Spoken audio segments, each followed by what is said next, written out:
ইরানে এক হামলায় ফিলিস্তিনিদের স্বাধীনতাকামী সংগঠন হামাসের প্রধান ইসমাইল হানিয়া নিহত হয়েছেন। হামাস এ তথ্য নিশ্চিত করেছে।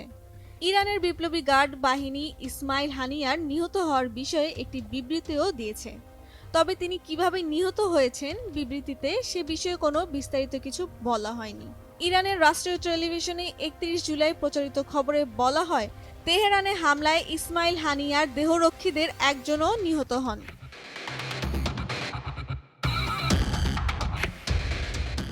ইসমাইল হানিয়া হামাসের রাজনৈতিক শাখার প্রধানের পদে থাকলেও তাকে এই সংগঠনের শীর্ষ নেতা মনে করা হয়।